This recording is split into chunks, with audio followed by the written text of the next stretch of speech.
जय हिंद दोस्तों, कैसे हैं आप सब। आई होप कि अच्छे ही होंगे। मैं आशीष पांडे स्वागत करता हूं आप सभी का आपके अपने यूट्यूब चैनल स्टडी विद आशु में।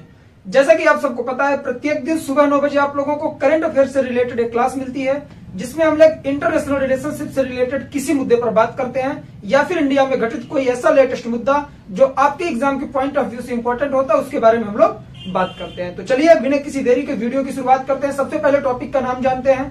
थंबनेल में आप लोगों ने देखा होगा कि अब इंडिया में पेट्रोल और डीजल का दाम कम नहीं होने वाला है। उसका रीजन क्या है, कौन सी गवर्नमेंट ने क्या गलतियां की थी, किस वजह से डीजल और पेट्रोल का दाम बढ़ रहा है या फिर घटेगा नहीं, सारी चीजों पे हम लोग विस्तृत तौर पर बात करेंगे। सबसे पहले समझते हैं इसकी इंपॉर्टेंस। तो आपके जीएस पेपर 3 में इकोनॉमिक्स के तहत यहां से प्रश्न बन सकता है। ठीक, तो चलिए आते हैं टॉपिक पर, समझने का प्रयास करते हैं। यह टॉपिक क्यों निकल के आया, हाल ही में आप लोगों ने न्यूज देखी होगी कि वित्त मंत्री हमारी जो निर्मला सीतारमण है, उन्होंने एक अपनी अभिव्यक्ति दी या फिर उद्घोषणा की उन्होंने कि अब इंडिया में डीजल और पेट्रोल का दाम नहीं घटने वाला है। उसका जो रीजन उन्होंने बताया, क्या बताया कि जो यूपीए सरकार थी, कांग्रेस की, मनमोहन सिंह की जो सरकार थी, उसके द्वारा ऑयल बॉन्ड जारी कर दिया गया था, जिसकी वजह से डीजल और पेट्रोल का दाम दिन प्रतिदिन बढ़ रहा है। क्यों?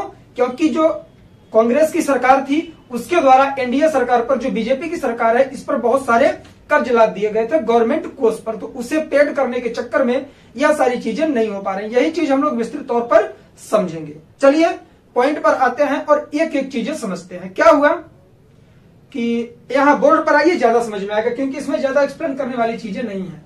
साल 2002 में क्या हुआ कि जो प्लेन में ऑयल डाला जाता है उसका, साल 2010 में पेट्रोल और साल 2014 में डीजल, इन तीनों का जो प्राइस है वो मार्केट लेवल पे कर दिया, मार्केट बेस पर कर दिया गया। मतलब मार्केट में जैसा इसका रेट होगा वही रेट क्या होगा आपको दिया जाएगा। अब बात आती है किस मार्केट की बात है, यह मार्केट कहां पर है, तो जो इंटरनेशनल मार्केट होता है जहां से क्रूड ऑयल आता है वहां की बातें की गई। ठीक है, तो क्या हुआ कि बाजार आधारित कर दिया गया कि मार्केट में जैसी डिमांड होगी वैसी इस पर प्राइस ली जाएगी। तो क्या हुआ, उस समय जो कंपनियां थी, जैसे ओआईसी हो गया, ठीक है, और एचपीसीएल, बहुत सारी कंपनियां जो कि इंडिया में क्या करती हैं, डीजल और पेट्रोल प्रोवाइड करती हैं हमें आपको। ठीक, उन्होंने क्या किया, चलिए एग्जांपल लेंगे, ज्यादा समझ में आएगा। साल 2012 से गवर्नमेंट ने सब्सिडी देना स्टार्ट कर दिया।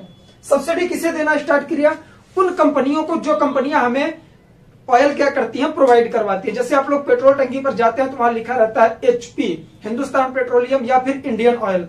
तो ये सारी कंपनियों ने क्या किया कि इन्हें सब्सिडी देना पड़ा गवर्नमेंट को। अब बात आती है कि गवर्नमेंट ने इन्हें सब्सिडी क्यों दिया। हम लोग इसी पॉइंट पर आ रहे हैं कि रेट क्यों बढ़ा है पेट्रोल डीजल का। ठीक, इसी सब्सिडी की वजह से। सबसे पहले समझते हैं सब्सिडी है क्या। इंटरनेशनल मार्केट से जहां से क्रूड ऑयल आता है या फिर ये डीजल पेट्रोल आता है, एग्जाम्पल के तौर पर हम लेंगे कि जो कंपनियां हैं उन्हें पेट्रोल कितने में पड़ा, 80 रुपीज पर लीटर। ध्यान देंगे, इसे समझने का प्रयास करेंगे। 80 रुपए प्रति लीटर पड़ा और क्या किया गया, गवर्नमेंट की तरफ से कहा गया कि आप इसे कितने पर बेचें, 75 में बेचिए। ठीक, अब यहां चीजें आप लोग ध्यान देंगे। कंपनी को मिला 80 रुपए प्रति लीटर, गवर्नमेंट ने क्या कहा कि आपको 75 रुपए पर लीटर बेचना है। तो कंपनी ने कहा कि सरकार हम ये कैसे कर पाएंगे, क्योंकि हमें तो खुद 80 रुपए प्रति लीटर मिला है और हम अगर इतने पर बेचेंगे तो क्या होगा, हमें तो लॉस हो जाएगा। तो गवर्नमेंट ने क्या कहा कि इसमें जो आपको 5 रुपए का प्रति लीटर लॉस हो रहा है ये मैं आपको प्रोवाइड करूंगा। किसने, गवर्नमेंट ने गारंटी ली। अब ध्यान से समझिएगा, जो कंपनियां डीजल और पेट्रोल लाती थी फॉरेन से, आप सबको पता है इंडिया में इसका प्रोडक्शन नहीं होता है, उन्हें डीजल या पेट्रोल 80 रुपए प्रति लीटर मिला। ठीक, गवर्नमेंट ने कहा कि आप इंडिया में अपने लोगों को 75 रुपीज पर लीटर प्रोवाइड करवाएंगे। कंपनी ने कहा कि सरकार हमें तो लगेगा घाटा, क्योंकि हम खुद 80 रुपए प्रति लीटर पाए हैं। तो उसने कहा एक काम करो, आप बेचो और ये जो 5 रुपए बच रहा है 1 लीटर का, ये 5 रुपए मैं आपको प्रोवाइड करूंगा। कौन, गवर्नमेंट। और यही क्या कहलाया, सब्सिडी कहलाया। ठीक, ये प्रत्येक लीटर पर 5 रुपए सब्सिडी कहलाया। ये गवर्नमेंट देने लग गई, किसे, कंपनियों को। तो अब यहाँ बोर्ड पर आइए, ध्यान से समझिए क्या हुआ कि साल 2014 तक 1,30,923 करोड़ रुपए क्या हो गया, सब्सिडी हो गई कंपनियों की। जो यूपीए की सरकार थी कांग्रेस की, उसने उनकी सब्सिडी नहीं दिया उन्हें, ठीक है, बोला कि मैं धीरे धीरे करके दूंगा आपको। और सब्सिडी कितनी बढ़ गई, टोटल 1,30,923 करोड़ रुपए। इतना क्या हुआ, साल 2014 तक यूपीए की सरकार की वजह से एनडीए सरकार पर कर्ज हो गया, ठीक। और उन्होंने निर्धारित किया कि हम 10,000 करोड़ प्रति वर्ष के हिसाब से आपको यह चुकाते रहेंगे, इंटरेस्ट देते रहेंगे। मतलब यहाँ पूरा पैसा हम पेड नहीं करेंगे, हम आपको इंटरेस्ट देंगे 10,000 करोड़ पर ईयर। तो अब यही चीज है जो कि डीजल और पेट्रोल का दाम बढ़ाया जा रहा है। जो हमारी फाइनेंस मिनिस्टर है कौन, निर्मला सीतारमण, उन्होंने इसी को बेस बनाया और कहा कि यह जो नीति थी किसकी, यूपीए सरकार की, यही कहलाई क्या, ऑयल बॉन्ड, ठीक। इसको ध्यान से समझिएगा, ये था ऑयल बॉन्ड। क्या, जो सब्सिडी देने की बात की गई गवर्नमेंट की तरफ से और सब्सिडी दी नहीं गई, बोला गया कि हम इस पर इंटरेस्ट देंगे, ठीक। तो यही रीजन है कि हर पेट्रोल डीजल के लीटर पर प्राइस बढ़ता जा रहा है, ठीक। तो अब आप लोगों ने क्या समझा कि डीजल और पेट्रोल का दाम क्यों बढ़ा, तो यह यूपीए सरकार की गलती की वजह से बढ़ा, कांग्रेस सरकार की, ठीक, जिसके प्रमुख कौन थे, डॉक्टर मनमोहन सिंह थे।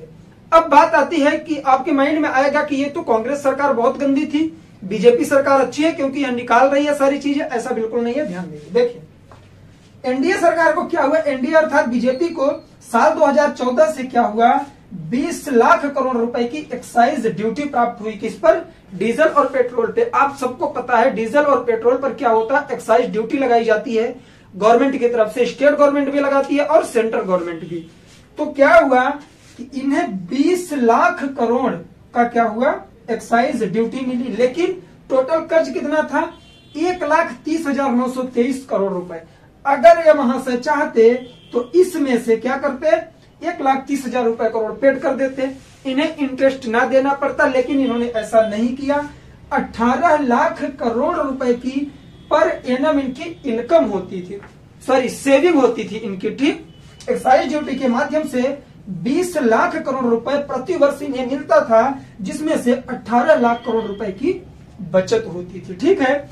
इन्होंने इनका तो पेड नहीं किया, किसका, जो कंपनियां थी, लेकिन आपने सुना होगा एनडीए सरकार ने, बीजेपी ने 1.45 लाख करोड़ रुपीस किसका किया, कारपोरेट टैक्स इन्होंने माफ कर दिया। कारपोरेट टैक्स क्या होता है, जो बड़े बड़े उद्योगपति होते हैं उन पर इनकम टैक्स नहीं लगाया जाता। जैसे हम आप हैं, हमारी आपकी अगर इनकम बढ़ी तो हम सब पे क्या लगेगा, इनकम टैक्स, लेकिन जो उद्योगपति होते हैं उन पर कारपोरेट टैक्स लगाया जाता है, ठीक है। तो 1.45 लाख अर्थात 1.5 लाख करोड़ रुपए के करीब इन्होंने बड़े बड़े उद्योगपतियों का कर्ज माफ कर दिया। अगर इसकी जगह ये क्या करते, यही 1.5 लाख करोड़ के करीब था, 1.25 लाख के करोड़ था, अगर इसे पेड कर देते तो इन्हें प्रत्येक वर्ष 10,000 करोड़ रुपए ना देना पड़ता और इस वजह से डीजल और पेट्रोल का दाम कम हो सकता था। तो दोनों सरकार में कुछ न कुछ गलतियां हैं, एक दूसरे को कमजोर दिखाने के चक्कर में ये कुछ भी कर सकते हैं, जिसमें घाटा किसका होता है, हमारा और आपका। तो आई होप कि आप लोग सही तरीके से समझ गए होंगे कि डीजल और पेट्रोल का दाम क्यों नहीं घटने वाला है। जब तक उन कंपनियों का 1,30,923 करोड़ रुपए नहीं चुकाया जाएगा, तब तक उन्हें प्रत्येक वर्ष 10,000 करोड़ रुपए इंटरेस्ट दिया जाएगा और वह हमारी और आपके ही जेब से लिया जाएगा, डीजल और पेट्रोल का रेट बढ़ाकर। अगर डीजल पेट्रोल का रेट कम करना है तो सबसे पहले इसे पे करना पड़ेगा, ठीक है, पेमेंट इसकी करनी पड़ेगी, लेकिन मुझे नहीं लगता कि कोई भी गवर्नमेंट करने वाली है ऐसा, ठीक। तो चलिए आप लोग अपना ओपिनियन कमेंट्स बॉक्स में देंगे कि क्या करना चाहिए गवर्नमेंट को। और एग्जाम में जैसे ही आप लोग ये चीज देख रहे हैं, सारी इंपॉर्टेंट है, ठीक, इसका नोट्स जरूर बनाया करिए क्योंकि मेंस में आप लोगों के लिखने के लिए यह काम आएगा। तो चलिए आज के लिए बस इतना ही, मिलेंगे नेक्स्ट वीडियो में, तब तक के लिए जय हिंद, जय भारत, बाय बाय। आप लोग अपना ख्याल रखें और पढ़ाई लिखाई करते रहें।